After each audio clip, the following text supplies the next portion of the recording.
14 வயது சிறுவனை கொன்ற பட்டாம்பூச்சி ஆடிப்போனது பிரேசில். பட்டாம்பூச்சியால் ஒருவரை கொல்ல முடியுமா? கண்களை கவரும் விதமாக நம் வீட்டு தோட்டத்தில் அழகாக உலா வரும் பட்டாம்பூச்சி 14 வயது சிறுவனை கொன்ற செய்தி தற்போது வெளியாகியுள்ளது. பட்டாம்பூச்சியால் மனிதனை கொல்ல முடியுமா என்பது பற்றி எக்ஸ்பர்ட்ஸ் கூறியுள்ள கருத்து திடுக்கிட வைக்கின்றன. பட்டாம்பூச்சி பல்வேறு வண்ணங்களை உடலில் சுமந்து அழகாக பறந்து வருவதை நாம் பார்த்திருப்போம்.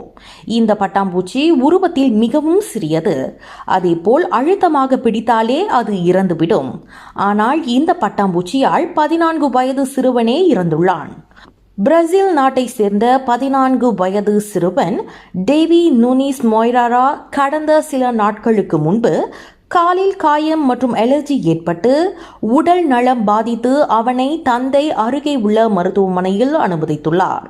அங்கு அவருக்கு சிகிச்சை அளிக்கப்பட்டது. அதன் பிறகும் சிறுவனின் உடல்நல பிரச்சனை சரியாகவில்லை. உடல் நலம் மோசமானது. இதனை அடுத்து மேல் சிகிச்சைக்காக இன்னொரு மருத்துவமனைக்கு அனுமதிக்கப்பட்டான். அங்கு தீவிர சிகிச்சை அளிக்கப்பட்டது. ஆனால் சிகிச்சை பலனின்றி சிறுவன் பரிதாபமாக இறந்தான். இந்நிலையில் சிறுவனின் இறப்பு பற்றிய திடுக்கிடும் தகவல் வெளியாகியது. சில நாட்களுக்கு முன்பு பட்டாம்பூச்சிகளை நசுக்கி தண்ணீரில் கலக்கிய பிறகு ஊசியில் எடுத்து சிறுவன் தனது காலில் செலுத்தியுள்ளான். அதன் பிறகே காலில் அலர்ஜி ஏற்பட்டு உடல் நல பிரச்சனை ஏற்பட்டதாக தெரிவித்தான். மேலும் சிறுவன் பயன்படுத்தும் தலையணையின் அடியில் இருந்து ஊசியும் கண்டுபிடிக்கப்பட்டது.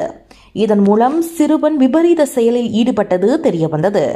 அட்வர்டைஸ்மெண்ட் அதோடு சிறுவனின் இறப்புக்கு பட்டாம்பூச்சிதான் காரணமாக இருக்கலாம் என்று டாக்டர்கள் தெரிவிக்கின்றனர். இதனைத் தொடர்ந்து பிரேசில் போலீசார் விசாரணையை தொடங்கியுள்ளனர். ஆன்லைன் சேலஞ்ச் காரணமாக இந்த சம்பவம் நடந்திருக்கலாம் என்று சந்தேகத்தில் போலீசார் விசாரணையை தொடங்கியுள்ளனர்.